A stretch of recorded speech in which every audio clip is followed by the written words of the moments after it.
Le partage de ce matin va nous parler de la connaissance de la puissance de la résurrection. Ou vivre la puissance de la résurrection. Pourquoi l'Église a-t-elle perdu son essence? Pourquoi l'Église ne vit plus la vie de l'Église primitive? Vous me direz, frère Flavien, le monde a changé, nous sommes nombreux dans le monde, nous sommes dispersés ici et là, c'est vrai. Mais l'effusion du Saint-Esprit à la Pentecôte nous a donné la capacité à nous tous de recevoir le même esprit. Et en quelque lieu que nous sommes, d'après la parole que le Seigneur dit dans le livre de Matthieu, que là où 2 ou 3 sont assemblés à son nom, il est au milieu d'eux. Par ce biais-là, l'Église qui se constitue, que ce soit à Goma, à Bukavu, que ce soit à Yaoundé, à Douala, à Paris, à Montréal, à Berlin, que ce soit à Shanghai, je ne sais pas moi, à New Delhi, à Bali, l'Église, quel qu'en soit le petit nombre, est censée, je dis bien censée, vivre la puissance de la résurrection. Mais aujourd'hui, nous voyons une faiblesse, j'allais dire une lâcheté, j'allais dire aussi une paresse, j'allais encore ajouter une fainéantise ou encore l'oisivité, pour ne pas dire la partialité des chrétiens, en gros, qui ne croient même plus à la parole qu'ils confessent ou à la foi qu'ils proclament, prétendent croire.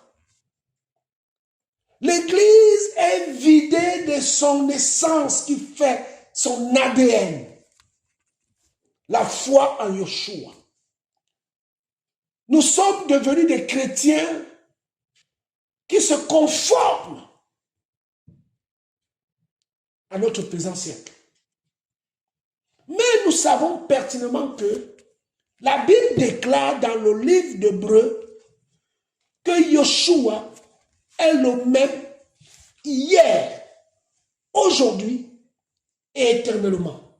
C'est-à-dire que la puissance de la résurrection, la puissance de la croix, le rachat qui a été opéré à Golgotha il y a de cela 2000 ans, a commencé à exercer sa puissance rédemptrice par notre père Abraham, en commençant même par Noah, même par Adam depuis l'Éden, et nous aujourd'hui et demain lorsqu'il viendra. Ces hommes qui hier ont fait preuve de foi, la Bible nous parle dans le livre d'Hébreux chapitre 11, des héros de la foi. La Bible prend, n'est-ce pas, en exemple ces femmes qui ont recouvert la vie de leur mari, quoique mort, par le moyen de la résurrection, ces femmes de prière. La Bible parle de ces femmes-là qui ont fait appeler Pierre à Joppé pour prier pour Tabitha. Et Pierre va prier pour Tabitha, Tabitha va retrouver la vie. Ça, c'était l'Église primitive. Aujourd'hui, lorsque nous parlons de la réforme de l'Église, nous parlons, n'est-ce pas, de John Wesley. Cet homme, ou encore d'autres prophètes comme les Simon Kibangu, des hommes de foi qui opéraient des miracles. Mais aujourd'hui, ces hommes-là, ça c'est le Jésus d'hier. Mais le même Jésus qui dit, il est le même hier, où est le Jésus d'aujourd'hui?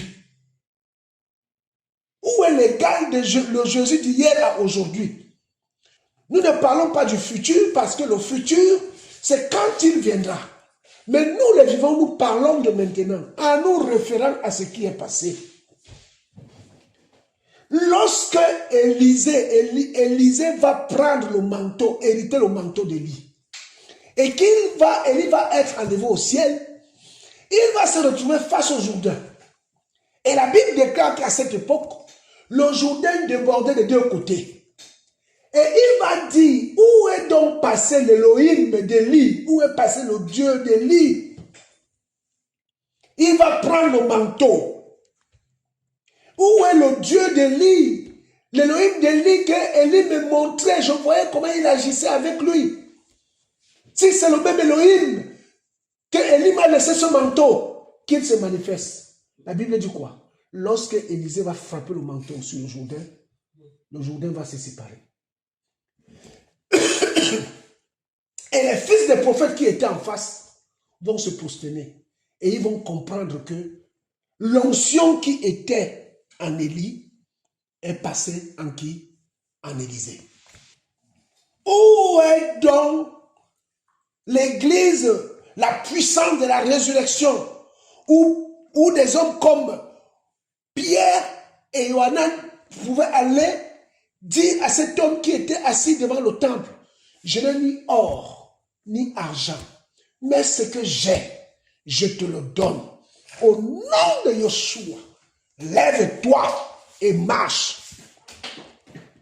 En fait, ce que je parle là, je ne le parle pas avec enthousiasme, mais je le parle étant malheureux, confus au plus profond de moi. Si nous, chrétiens, et moi-même le premier qui parle, nous ne voyons pas la puissance de la résurrection que les Paul ont manifesté, que les Timothée ont manifesté, que les Pierre ont manifesté, nous avons un sérieux problème. Alléluia. Je vais prendre un peu d'eau. Le Seigneur n'a pas changé, mais c'est nous qui avons changé.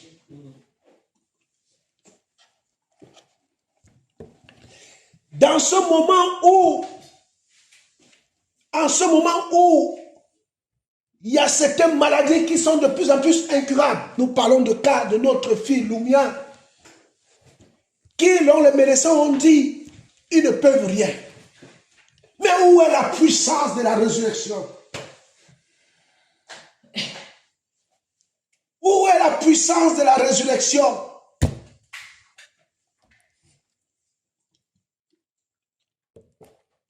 Où est cette puissance? Oh, Église, il y a quelque chose que nous devons faire. Et c'est ce que Paul parle aux Philippiens. Seigneur, merci pour ta parole.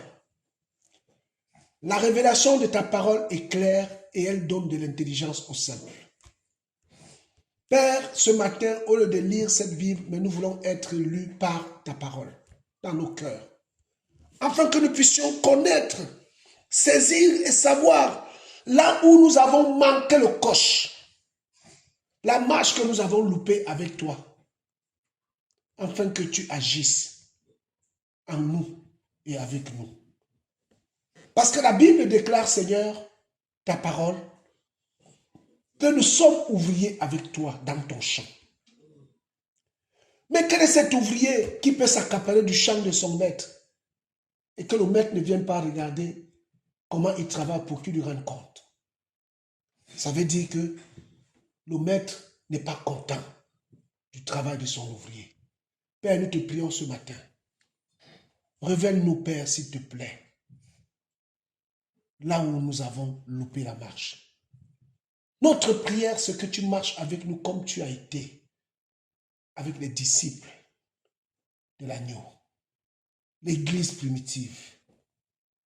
Comme tu as été avec les 12, les 70, comme tu as été avec l'équipe apostolique de Paul, de Barnabas, d'Apollos, comme tu l'as été avec les fils de Lévi. Papa, visite-nous. Que toute la gloire te revienne. Au nom de Yeshua. Amen. Amen. Frères et sœurs, nous allons ouvrir nos Bibles dans le livre de Philippiens. Philippiens, nous sommes Philippiens, nous sommes au chapitre 3. On va lire du verset 1er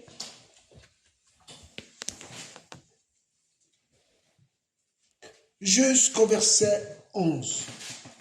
Ma sœur, je ne sais pas, tu es disposée à lire? S'il te plaît. Philippiens, chapitre 3, du premier verset au verset 11. Amen. Alors, de voir parce que j'enregistre. Au reste, mes frères, réjouissez-vous dans le Seigneur. En effet, vous écrire les mêmes choses n'est pas pénible pour moi, et pour vous, c'est une sécurité. Prenez garde aux chiens, prenez garde aux mauvais ouvriers, prenez garde à la mutilation. Car c'est nous qui sommes la circoncision, nous qui servons Elohim en esprit, et qui nous glorifions en Mashiach et Yoshua, et qui ne nous confions pas en la chair. Bien que j'aie aussi confiance dans la chair. Si quelqu'un d'autre pense se confier dans la chair, à plus forte raison moi. Circoncis de le 8e jour, de la race d'Israël, de la tribu de Benjamin, hébreu né d'hébreu, pharisien en ce qui concerne la Torah. Quant au zèle, persécutant l'assemblée, quant à la justice à l'égard de la Torah, devenue sans reproche. Mais ces choses qui étaient pour moi un avantage, je les ai regardées comme une perte à cause de Mashiach. Mais au contraire, je considère même que toutes choses sont une perte à cause de l'excellence de la connaissance du Mashiach Yehoshua, le Seigneur, à cause duquel j'ai perdu toutes choses. Et je les considère comme des excréments des animaux, afin de gagner Mashiach, et d'être trouvé en lui, ayant non pas ma propre justice, celle qui vient de la Torah, mais celle qui est par la foi du Mashiach, la justice qui vient d'Élohim par la foi, pour le connaître, lui, et la puissance de sa résurrection et la communion de ses souffrances, en devenant conforme à lui dans sa mort, pour arriver en effet, par n'importe quel moyen, à la résurrection d'entre les morts. Alléluia. Amen. Le verset 10 dit quoi? Je vais chercher la version seconde dans le livre de Philippiens. Le verset 10. Paul parle. Philippiens, nous sommes... Oh, je ne trouve pas second ici. Tu peux lire, mon frère, le verset 10, s'il te plaît. Afin de connaître Christ et la puissance de sa résurrection et la communion de ses souffrances, en devenant conforme à lui dans sa mort pour parvenir. Ok. Prends le verset 8, s'il te plaît, mon frère, jusqu'au verset 9. Verset 8. Et même, je regarde toutes choses comme une perte, à cause de l'excellence de la connaissance de Jésus-Christ, mon Seigneur, pour lesquels j'ai renoncé à tout. J'ai renoncé à tout. Et je les regarde comme de la boue, afin de gagner Christ. Alléluia. Et d'être trouvé en lui, non avec ma justice, celle qui vient de la loi, mais avec celle avec celle qui s'obtient par la foi en Christ, la justice qui vient de Dieu par la foi. Amen. Paul dit que pour connaître la puissance, pour vivre la puissance de la résurrection, il a renoncé, il a tout perdu. Et même ce qu'il n'a pas perdu, et donc ce qu'il pouvait avoir de valeur pour lui, il a regardé ça comme quoi? De la boue. Alors, n'oublions pas que la boue là est la même boue que le Seigneur a pris pour nous former. C'est-à-dire que David pouvait dire que lorsque j'étais aux entrailles de la terre, alors que j'étais informe, tes yeux me voyaient déjà. Le Seigneur a pris la boue que nous étions, informes, et il nous a formés, il nous a forgés, et il a mis en nous son esprit. Il nous a allumés pour que nous devenions des âmes vivante. Donc, qu'est-ce que Paul veut dire? Paul veut dire que ce que nous considérons être quelque chose, c'est nous, par notre imagination, qui pensions être quelque chose en ce que nous voyons. Mais en réalité, la vraie valeur des choses, c'est le Seigneur qui les donne. Alléluia. Et il dit, alors, au lieu de considérer ces choses que moi je donne de la valeur, alors que moi-même au départ je ne suis rien, je dois le considérer aussi comme une perte pour connaître celui qui m'a donné de la valeur. Il dit, non seulement je veux le connaître, mais je veux aussi participer à son œuvre. C'est ce que nous avons perdu. Nous avons loupé une marche dans notre marche. J'allais dire quoi? Un pas dans notre marche. C'est vrai, quand nous lisons 1 Corinthiens chapitre 12 qui parle de dons spirituels, nous tous, nous n'avons pas la capacité de faire des miracles. C'est vrai. Nous tous, nous ne sommes pas des prophètes. C'est vrai. Nous tous, nous ne sommes pas des apôtres. C'est vrai. Nous tous, nous n'avons pas la capacité à présider. C'est vrai. Mais il faudrait que chacun de nous, à qui le Seigneur s'est révélé, pour connaître la puissance de la résurrection du Seigneur, nous devons être conformes à quoi? À sa mort. Et Paul donc dit que tout ce qui avait de valeur, voilà pourquoi il dit ici, plus haut, au verset 4, il dit quoi? Ma soeur, tu peux lire le verset 4 jusqu'au verset 6, s'il te plaît. Philippiens, toujours. Le Philippiens, chapitre 3, autant pour moi, du verset 4 au verset 6. Amen. Amen. Bien que j'ai aussi confiance dans la chair, si quelqu'un d'autre pense se confier dans la chair, à plus forte raison moi. Circoncis dès le 8e jour, de la race d'Israël, de la tribu de Benjamin, hébreu né d'hébreu, pharisien en ce qui concerne la Torah. Quant au zèle, persécutant l'assemblée, quant à la justice à l'égard de la Torah, devenue sans reproche. Voilà. Paul dit que il était un homme de la grande classe. Mais toutes ces choses-là, pour qu'il puisse être utile à son maître, pour qu'il puisse être utilisé par son maître, il a renoncé à tout. Regardez ce que Paul dit dans le livre de Galates. Nous sommes dans le livre de Galates. Nous sommes, merci Seigneur, Galates, chapitre 1er. Galates, chapitre 1er.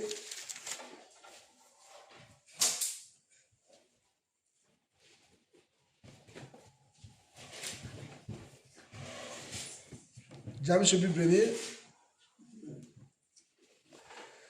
Ah, Adonai, merci Seigneur.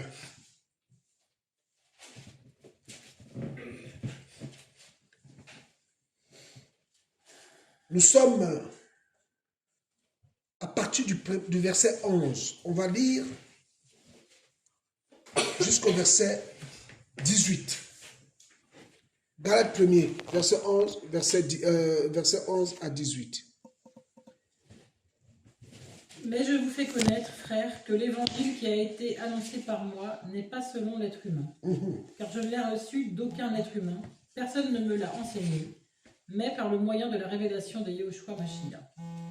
Car vous avez entendu parler de ma conduite autrefois dans le judaïsme, parce que je persécutais excessivement l'assemblée d'Élohim et la ravageais. Et j'étais plus avancé dans le judaïsme que beaucoup de ceux de mon âge et de ma race, étant le plus ardent zélateur des traditions de mes pères. Mais quand il a plu à Elohim, il m'avait choisi dès le ventre de ma mère, et qui m'a appelé par sa grâce, de révéler en moi son Fils, afin que je le prêche parmi les nations. Immédiatement, je ne consultais ni la chair ni le sang. Et je ne montais pas non plus à Jérusalem vers ceux qui furent apôtres avant moi, mais je partis pour l'Arabie, et je revins encore à Damas. Amen. Amen. Ah oui, Damas, oui, verset 18. Ensuite, Oui. 3 ans après, je montai à Jérusalem pour faire la connaissance de Pétros et je demeurai chez lui 15 jours. Amen. Paulos dit qu'il n'a pas consulté la chair ni le sang. C'est-à-dire que pour être agréable au Seigneur, il n'a pas regardé à sa condition de vie. La chair, c'est le confort matériel. Tous les biens, tout. Enfin, je vais dire quoi? Toute notre organisation, tout notre confort. Et le sang, c'est la vie. Il n'a pas eu peur de la mort. Mais il a affronté le désert. Quand il parle du désert, il parle du désert d'Arabie. Paul le dit. C'est pourquoi il dit ici que tout ce qui avait de l'importance pour lui, il parle ça aux Philippiens, il a regardé ça comme la boue. Il faut savoir que Paul, pour qu'il puisse être élève chez Gamaliel, était d'une grande classe. Parce qu'à l'époque, pour connaître un métier, il fallait que tes parents soient, n'est-ce pas, bien aisés. Et Paul était élève chez Gamaliel. Et il était un faiseur de tentes. La Bible le déclare dans le livre des Actes là-bas. Mais tout ça, tous ces biens-là, Paul n'a pas regardé à ça. Mais il dit que pourquoi il n'a pas regardé à ça? Pour connaître la puissance de la résurrection, connaître la mort et être conforme à son maître. Prenons le livre de Matthieu, nous sommes au chapitre 6. Matthieu chapitre 6, nous lisons le verset 33. Matthieu 6, 33. Oui. Mais cherchez premièrement le royaume d'Élohim et sa justice, et toutes ces choses vous seront ajoutées. Cherchez premièrement le royaume d'Élohim et sa justice. En fait, nous avons reçu un jour à Bressuire un pasteur qui venait de la Palestine. Enfin, Samuel, je crois que tu te souviens. Ce monsieur nous avait dit ce jour-là que vous ici, non, il venait de l'Égypte, non, d'Algérie, il venait de l'Algérie. Il venait de l'Algérie ou du Maroc, quelque chose comme ça. Il dit que vous ici, non, la Palestine, vous venez au culte, vous venez prier parce que vous avez un trou dans votre emploi du temps. Parce que s'il faut aller accompagner vos enfants faire le sport, vous allez d'abord aller accompagner vos enfants faire du sport avant de penser même à venir prier. Mais nous, et il nous a posé la question, quel prix vous coûte de venir à l'assemblée? Mais nous, pour nous réunir, on sait quand on part, on ne sait pas si on va revenir. Parce que nous sommes persécutés. Donc à chaque fois, nous lisons la Bible, nous nous rassemblons avec les frères pour lire la Bible. Nous ne savons pas si nous allons retrouver nos enfants à la maison. Mais vous, quel prix vous coûte le fait d'être chrétien? Bien-aimé. Quel prix nous coûte le fait d'être chrétien? Nous ne payons aucun prix. Mais comment voulons-nous que quand nous prions, le Seigneur exauce à nos prières? Si nous ne payons aucun prix. Si lire la Bible est une corvée.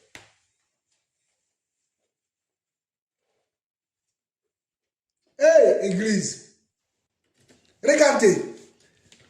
Ma soeur, prends s'il te plaît le livre de Jean.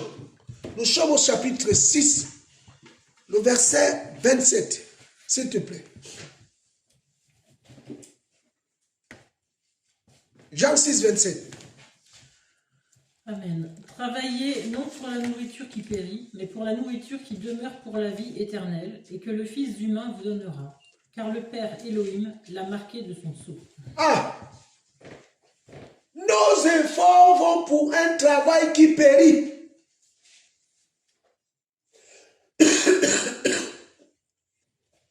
Comment on va faire? Tu pars au travail. Tu pars au travail le matin. Tu portes des sacs de ciment là-bas, des sacs d'engrais. Je ne sais pas qu'est-ce que tu portes. Tu portes. Pharaon te donne 30 minutes ou 1 heure, il faut manger. Tu repars encore. Tu tapes les palais, bou, bou, bou, les cloueurs te cassent la tête toute la journée.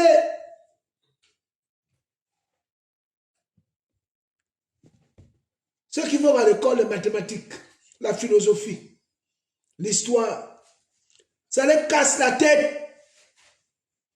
Quand tu reviens le soir, tu manges un bon bol de riz. Il y a aussi, on a un ennemi qui est caché là, le téléphone. Aïe, aïe, aïe, aïe, aïe, aïe, aïe, aïe, celui-là fait des ravages. Hey! Nous sommes devenus prisonniers d'un système. Mais dites, mais on n'a même pas une heure d'intimité par jour. Comment est-ce qu'on peut crier au Seigneur, il va nous répondre? Hey, hey, hey.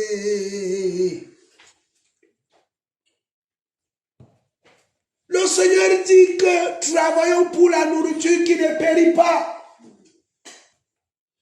Donc quand tu reviens du travail le soir ou de l'école, le premier réflexe d'abord, c'est de te détendre devant la télé. Tu regardes quelques images, tu zappes. Après le téléphone, tu n'as pas eu le temps d'appeler, tu appelles. Ah, il est 22 heures. Ah là là, mais je dois me lever demain à 5 heures. Il faut que j'aille dormir parce qu'il me faut 7 heures de sommeil. Ah non, j'ai plus le temps. Tu y arrives au lit, Seigneur, merci pour ta miséricorde et ta fidélité. En tout cas, aujourd'hui, j'ai bien travaillé, tu m'as donné la force. Demain encore, je souhaite que tu renouvelles le contrat. Donne-moi la force. Mais Seigneur, j'ai mal à l'épaule ici, là. Vraiment, quand je porte le sac, là, ça me fait mal. Guéris-moi l'épaule, pour que je porte même 2 sacs demain. Au nom de Jésus.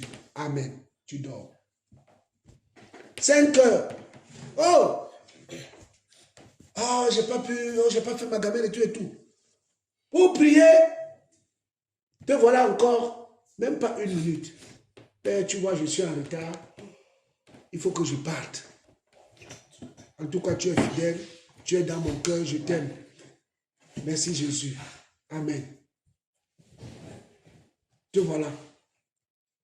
Donc, dans une journée de 24 heures, tu as donné 7 heures pour le sommeil. Tu as donné... Parce que quand on compte le temps de travail, on compte le temps où on part au travail, le temps de pause, le temps où on retourne. Tu as donné 10 heures au travail. Sur une journée de 24 heures. Il te reste combien? Il te reste 7 heures. Et dans les 7 heures là, maintenant là, il faut que tu prépares à manger. Il faut que tu te laves. Il faut que tu te détends. Mais finalement, dans l'organisation de ton temps, tu n'as même pas 1 heure. Et tu dis tu es chrétien, tu aimes le Seigneur. Mais quel est ce mariage-là où un homme voit sa femme 1 heure par jour? Quel est ce mariage-là où la femme voit son mari 1 heure par jour? Quel est ce mariage? Mais le mari va dire à sa femme, je ne te connais pas. Et la femme va dire à son mari, je ne te connais pas. Je ne te connais pas. Chérie, viens me sauver, je suis agressé. Mais chérie dit, mais qui m'appelle même? Je ne connais même pas ta voix. Comment pouvons-nous connaître la puissance de la résurrection si nous ne nous confions pas en lui? Voilà pourquoi Jacques peut dire d'Élie qu'Élie était un homme de la même nature que nous. Mais la différence entre Élie et nous, c'est qu'Élie était un homme qui donnait plus de temps à quoi? À son maître. Voilà pourquoi Paul dit, tout ce qui avait de la valeur pour moi, Je le considère comme une bête, comme la boue. Ma soeur, est-ce que tu peux relire? Ah, aïe, aïe. Philippiens. Philippiens. Nous sommes au chapitre 3. Ah, Seigneur. Le verset 8. Philippiens 3, 8. Il dit quoi? Philippiens 3, 8. Oui. Au contraire, je considère même que toutes choses sont une perte à cause de l'excellence de la connaissance du Mashiach Yehoshua, le Seigneur, à cause duquel j'ai perdu toutes choses, et je les considère comme les excréments des animaux, afin de gagner Mashiach. Alors, mais nous, on a un problème dans notre cœur. On a un problème de décision. Je connais un frère. Il est au Gabon. Le frère là a arrêté de travailler. Il a dit qu'il veut servir le Seigneur. Le jour où il partait donner sa lettre de démission, il était dans le taxi. Il était en train de réfléchir qu'il fallait encore qu'il attende un peu. Que vraiment, ce qu'il est en train de faire là, ses collègues de travail lui ont dit, mais attends, mais tu es fou? Tu vas vivre comment? Tu vas faire comment? Et là, il y a un taxi qui le double. Un taxi. On fait ça même. Le taxi le double. Et derrière le taxi, il était écrit. Sur les taxis mettent souvent les écritures. Il était écrit. Le taxi vient comme ça, il se place devant lui. Il est dans la voiture derrière, le taxi qui est derrière. Le taxi lui dit, c'est aujourd'hui. Pas un autre jour. il a lu le message là. Après le taxi est parti. Il a compris qu'il a donné la lettre de démission. Et ce frère là, ça fait je crois 2 ans maintenant, pas 2 ans ou 3 ans. Il sert le Seigneur, il témoigne tous les jours, il n'est pas dans le besoin. Le Seigneur pourvoit. Et il vit la puissance de la résurrection. Regardez, frère. Regardez. Vraiment, prends ma soeur, s'il te plaît. Nous sommes dans le livre de Matthieu. Matthieu, nous sommes chapitre 13. On va prendre le 44e au 45e verset. Matthieu. Matthieu chapitre 13. Tu peux lire s'il te plaît. Verset 44, verset 45. Matthieu 13. Le royaume des cieux est encore semblable à un trésor caché dans un champ. L'être humain qui l'a trouvé le cache et, dans sa joie, il s'en va et vend tout ce qu'il a et il achète ce champ. Le royaume des cieux est encore semblable à un être humain, un marchand qui cherche de bonnes perles, et qui, ayant trouvé une perle de grand prix, s'en est allé et a vendu tout ce qu'il avait et l'a achetée. Bien-aimé, qu'est-ce que nous sommes prêts à vendre pour connaître l'excellence du Mashiach et la puissance de sa résurrection? Frères,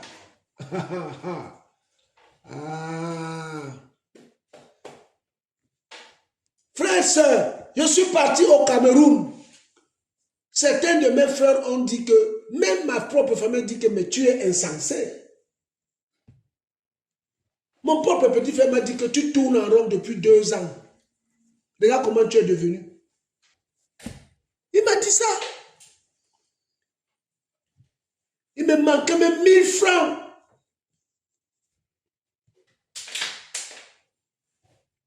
On roule dans une voiture qui n'a pas de chauffage pendant l'hiver où la portière ne se ferme pas. Il n'y a même pas le ventilo qui ne marche pas. Il faut marcher avec un torchon pour essuyer devant et dehors. Dedans et dehors. Tu dois porter les gants, tu cailles. La voiture mal isolée, quand tu roules, l'eau entre même. Ah! Flavien, tu es arrivé à ce niveau-là. Et mon petit frère me regarde. Il me dit, regarde comment tu es devenu. Et mon fils qui me dit, ça c'est quel Jésus qui peut te permettre de souffrir comme ça là? Ah ben, celui-là il ne m'a pas loupé. Il ne nous a pas loupé. Il nous a fait ça dur. C'est quel Yoshua que tu crois qui peut te permettre de souffrir comme ça? Hein? Vous étiez bien. Ta femme avait une belle voiture, toi-même. Tu étais considéré ici. Regarde aujourd'hui, regarde. Tu es à pied. Et toi, tu trouves que c'est normal?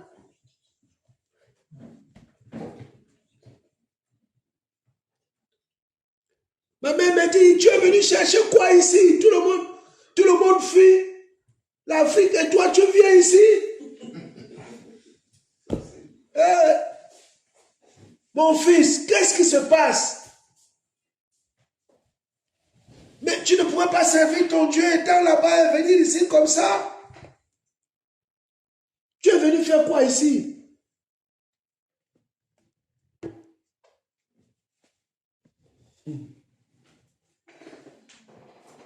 Mais la Bible me dit que le royaume de Dieu, le royaume des cieux, autant pour moi, est semblable à un marchand qui, quand il trouve une perle, il vend tout ce qu'il a pour s'acquérir la perle.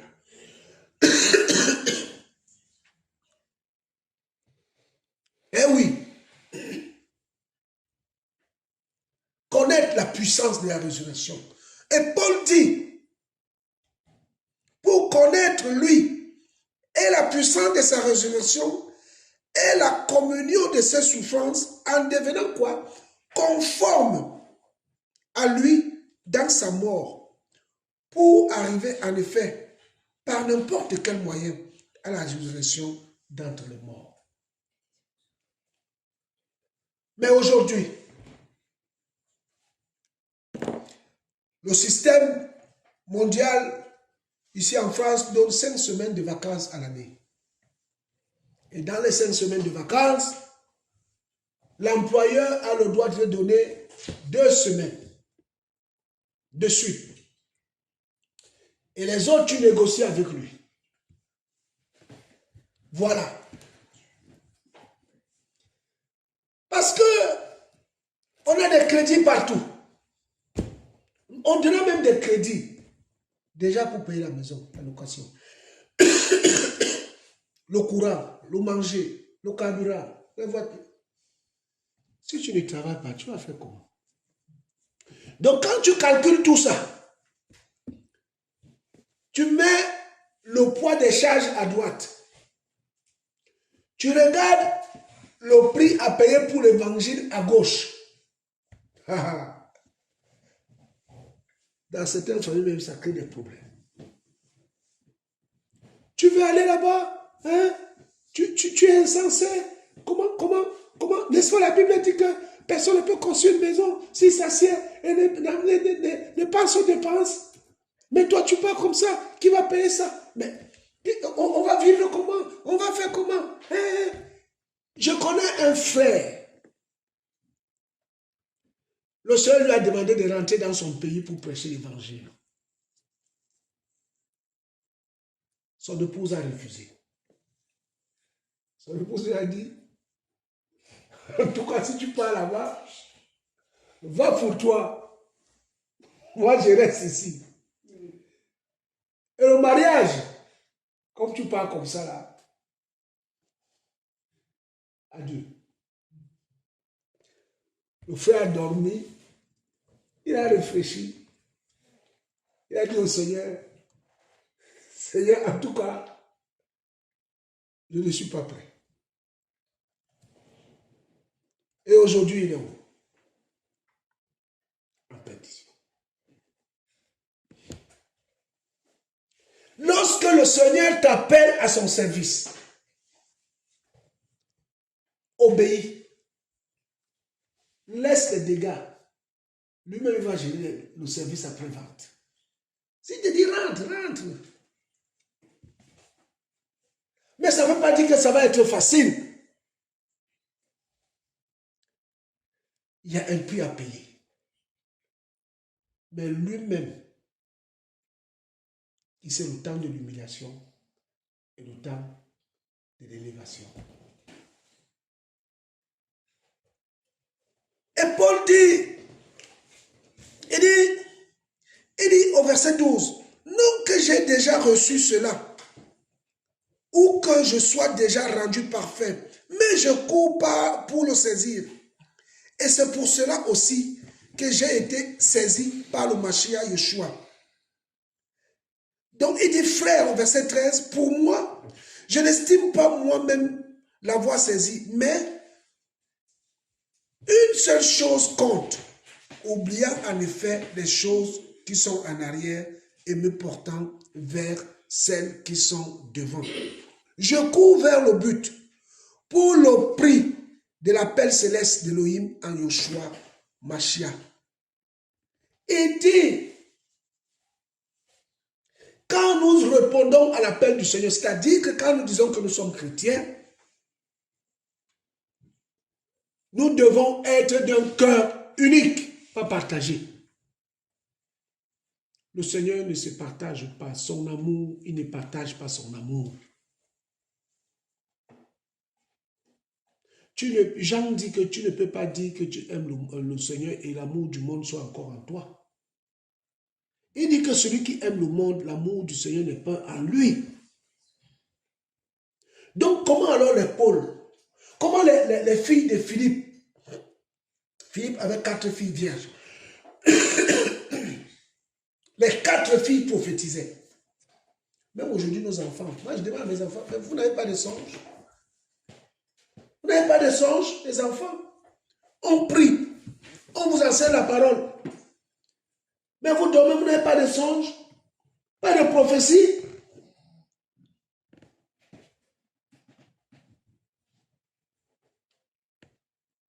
La consécration. Même les enfants ne sont plus consacrés.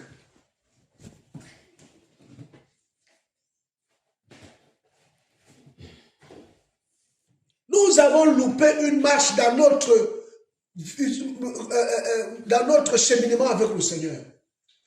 Il faut donc que nous revenions en arrière pour savoir là ce que nous avons loupé pour certains. Et pour d'autres qui ont saisi cela, eh bien le Seigneur leur dit continuez. Parce que nous tous là, comme un frère hier partageait sur le guide de Sade, il dit, mais à Sade, il y a quand même quelques hommes qui marchent encore en vêtements blancs. Donc nous tous là, on n'a pas tous loupé. Il y en a certains qui répondent bien à l'appel et qui ont tout vraiment laissé et qui travaillent vraiment pour le Seigneur. Avec leurs dons et les talents que le Seigneur leur a donnés. Eh bien, à ceux-là, je leur dis, continuez mes frères. Mais nous tous là, je me mets du côté de ceux qui ont loupé une marche. Il faut qu'on revoie quelque chose dans notre marche. Nous sommes devenus des chrétiens de bouche. Où est l'onction? Où est l'onction? On fait des débats de télévision, on va parler avec les imams à la télé, maintenant c'est ça, oh la Bible a dit. Et Paul dit que l'évangile que je prêche ne consiste pas en parole mais en puissance. Ils vont dans les débats de télévision, des théologiens, ils viennent avec des cols, ils viennent là, ils parlent, voilà, des soutanes, ils sont là, avec des grosses croix qui sont là, oh, à bishop, archibishop, évêque et tout. Ils parlent, ils parlent, ils parlent. Ils ne peuvent même pas chasser un petit démon. Pour chasser un petit démon, il dit, oh, donne-moi le sel, il faut faire ceci. On a vu le Seigneur demander le sel pour chasser un démon.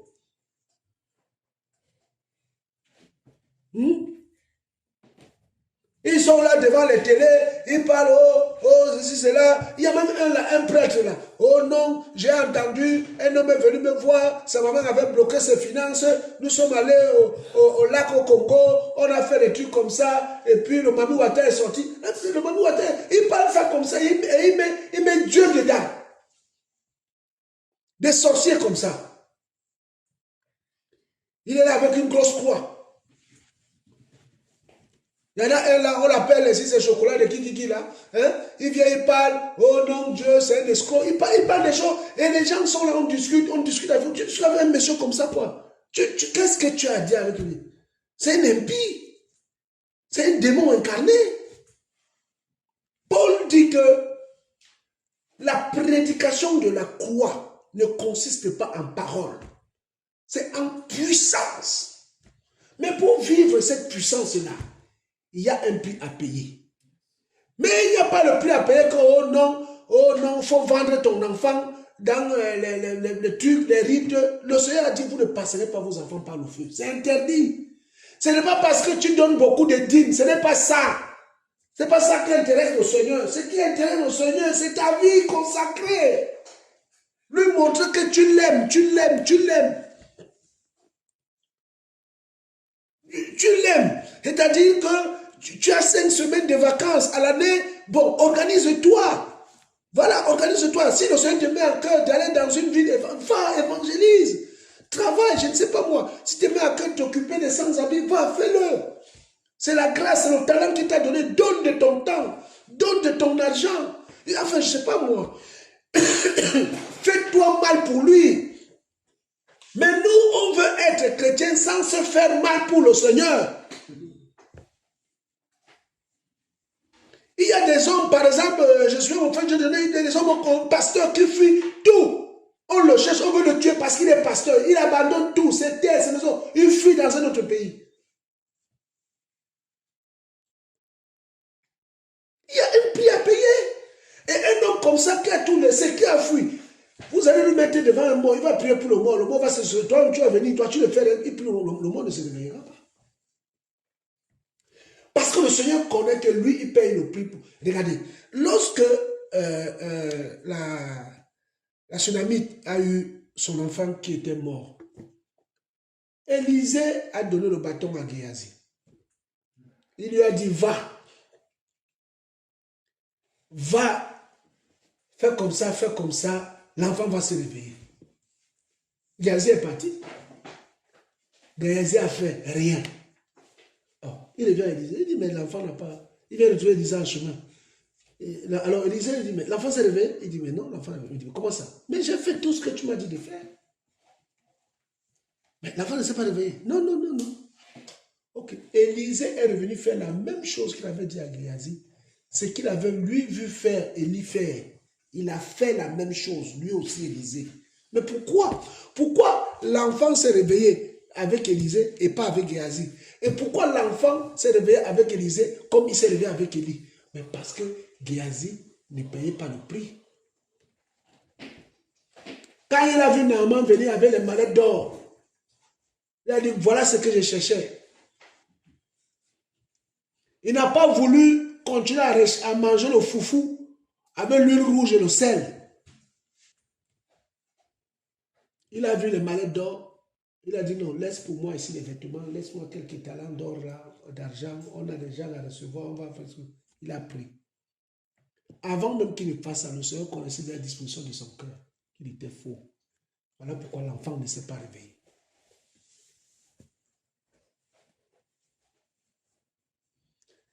Les démons obéissent au Seigneur et les démons savent ceux qui sont du Seigneur et ceux qui ne le sont pas. Ils le savent.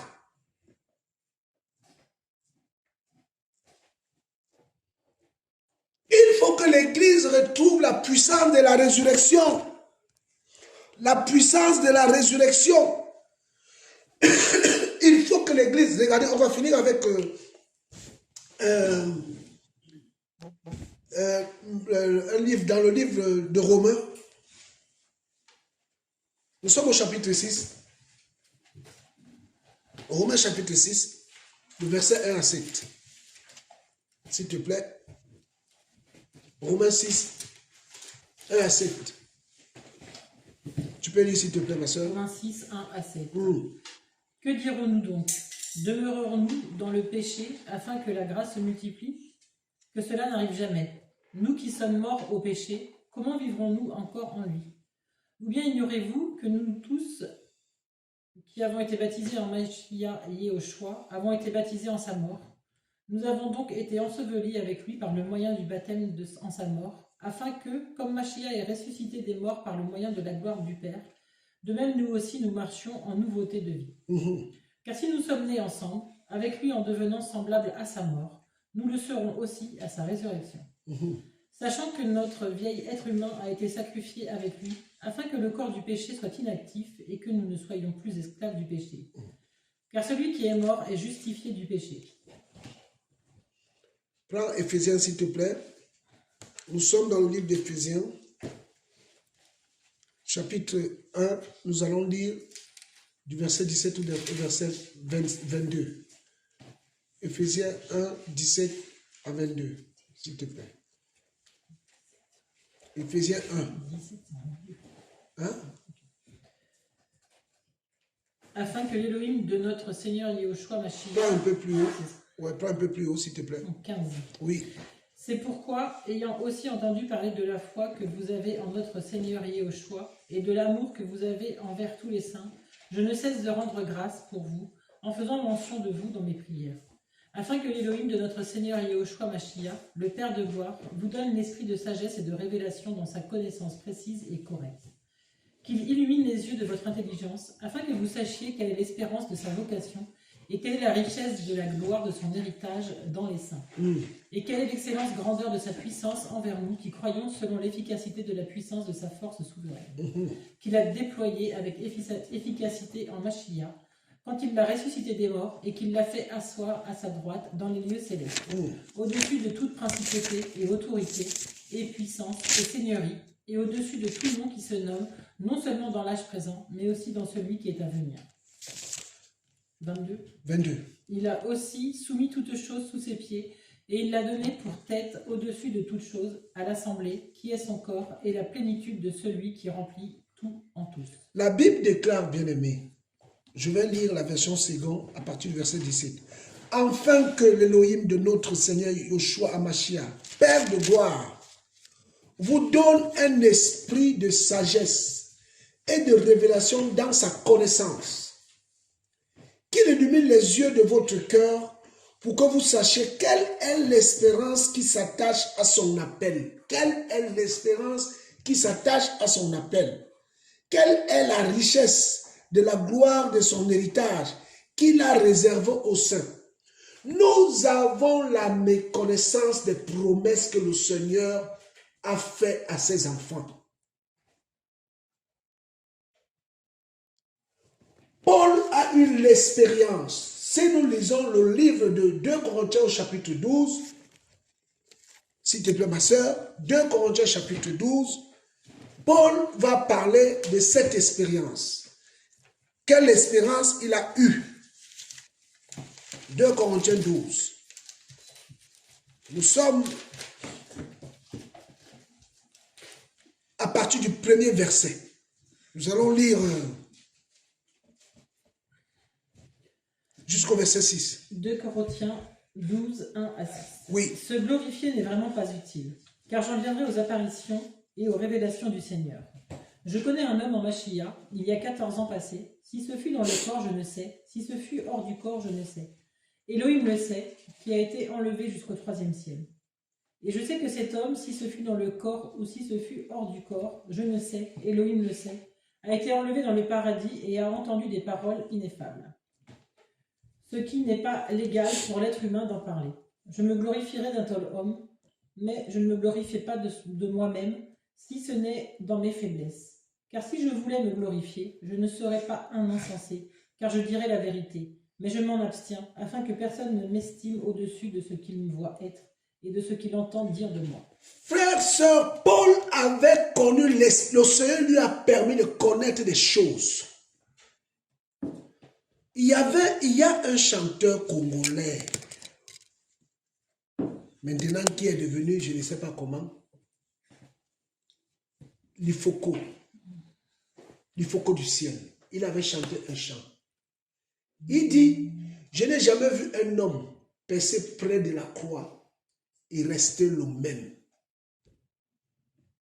Il dit, je n'ai jamais vu un homme qui est passé près de la croix, contempler la croix, avoir communion aux souffrances du Mashiach et rester le même.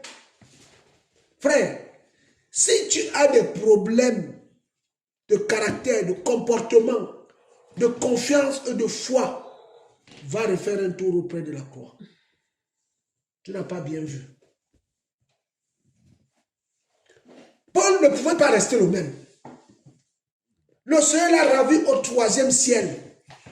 Il dit qu'il a entendu, il a vu des choses dont le Seigneur n'a même pas donné la permission de parler. Alors je lui demanderai ce jour, apôtre Paul, mon frère, dis-moi ce que tu avais vu. Mais je vois déjà sa réponse. Il me dit, mais ce que j'avais vu, c'est ce que tu es en train de vivre là. On y est là. On y est. Nous sommes dans la félicité. Mais en attendant, pour vivre ces choses-là, j'avais fait un songe un jour. Le songe là, j'ai fait un songe, on était dans un programme. Et là, je vois un frère, on donnait, c'était le temps de manger. Et là, je vois un homme. On me dit, c'est apôtre Paul là-bas, qui est en train de manger. Je vois un frère qui est considéré au milieu de nous. Je tairai le nom. Lui aussi prend la nourriture, il part, il s'assoit à côté de l'apôtre Paul. On le sait, il commence à manger. On était en rang. Moi, quand je viens avec mon plat, parce que moi, je voulais aller m'asseoir à côté d'eux pour écouter ce qu'ils sont en train de parler à deux. Moi, je viens avec mon plat. Quand on me sert à manger, on me dit non, toi, on ne te donne pas à manger. Je dis, mais pourquoi? On me dit, tu n'as pas encore beaucoup travaillé. Je dis, mais on dit non, tu n'as pas beaucoup travaillé.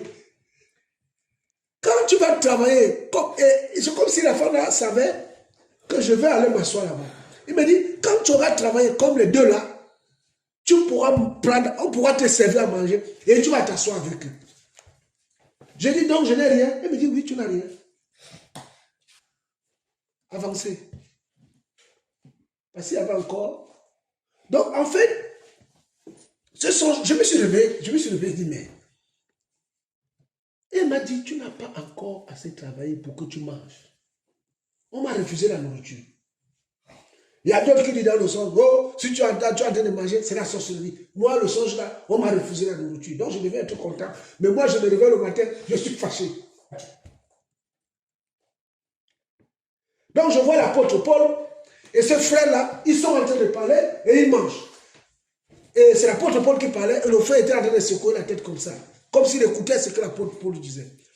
Et moi, je viens avec mon plat. Je me souviens, j'avais une assiette à l'aluminium. Je viens, il y avait une table comme ça, donc on mettait la nourriture. Je crois que c'était des légumes. Je vais tendre mon plat. On me dit, monsieur, la femme me dit, mon frère, toi, tu n'as pas mangé. Je dis, mais c'est pas possible. Qu'est-ce qui se passe? Tu n'as pas assez travaillé. Quand tu vas travailler, nous aussi, on te donnera à manger et tu vas aller t'asseoir là-bas et tu vas manger. Je continue ma route. Donc, Paul dit qu'il a entendu des choses, il a vu des choses. Mais ma soeur, mon frère, toi aussi pour voir ces choses-là, il faut regarder les autres choses comme de la boue. Qui est prêt à vivre la puissance de la résurrection et être conforme à son maître? Le Seigneur dit que tout disciple accompli sera comme qui? Comme son maître. Donc si je ne parle pas ici, je ne mets pas l'accent sur le miracle, mais je mets vraiment l'accent dans la foi et l'exercice des dons et des talents que le Seigneur nous a donnés. Tout le monde n'a pas reçu le don de miracle. Tout le monde ne l'a pas reçu. Il y a ceux qui l'ont reçu. Mais toi, mon frère, ma soeur, qui écoute ce message ce matin, est-ce que tu exploites à fond le don que le Seigneur t'a donné? Connaître la puissance de la résurrection et être conforme à sa mort pour si nous puissions parvenir un jour à la résurrection de mort. Alléluia. Que Yahweh, notre Elohim et notre Adonai bénisse sa parole et qu'il nous rend inébranlable nous affermisse et que nous puissions marcher en nouveauté de vie pour lui être agréable. À lui seul la gloire, au nom de Yeshua. Amen.